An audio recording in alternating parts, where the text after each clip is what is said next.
Werkudara, kowe eling apa ora? Lah ya iki sambung rapete ning ngarep mau. Apa sing kudu dipateni kuwi Hamsa? Dudu Yai.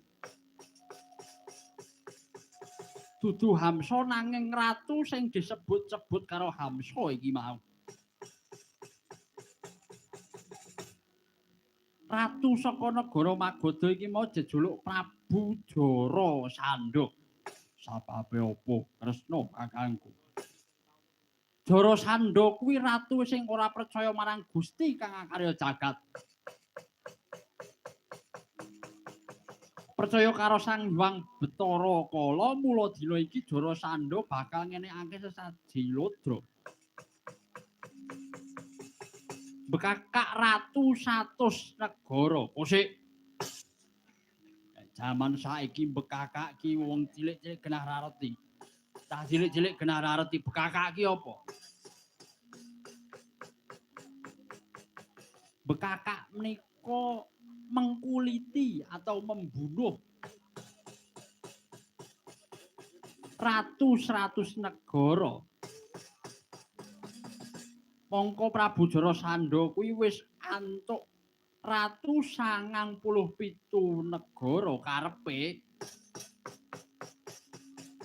Jarasandha ki mau kongkonan Hamsa golek genepe.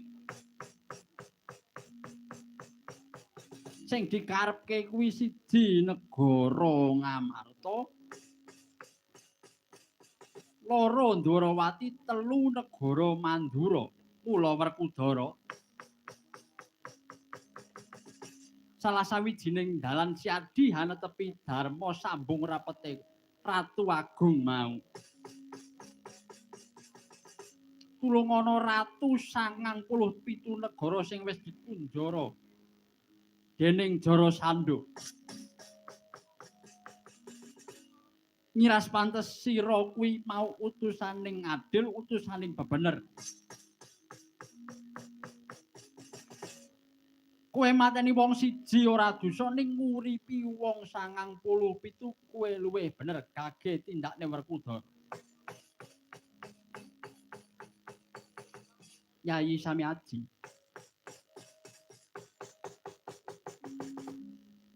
Menika sampun wonten ingkang ngayati Dharma Ripaduka ing Unggul Pawenang Yayi Werkudara. Inggih. Kanjeng Koko Prabu. Namung karaharjanipun kula sumanggaken Kanjeng Koko Prabu. Inggih, Yai. Koko Prabu Mandura. Paduka Kanjeng Koko Prabu Mandura kula caosi pakaryan Hamsa kala wau dados kula pasrahaken Kanjeng Koko Prabu. Yo. Aku tak melu Hanyeng Kuyung, aku saguh.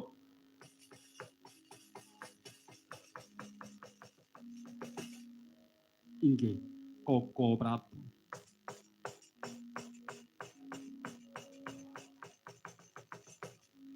Sungkem kula njerekaken paduka Koko Prabu saderengipun Koko Prabu njeng karep monggo kula njerekaken manjing lebeting Dadulaya. Kersaning Yayi Samyaji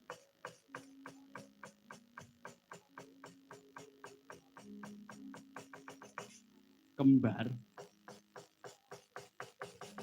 bubarna wadyabala kang gantung seba walien rasamu. Jeneng ingsun bakal kundur hanget dateng. Nggih, ngestaken dawuh Kanjeng Koko Prabu. Nggih, ngestaken dawuh Kanjeng Koko Prabu. Parma ingkang Yayi medal pasilan.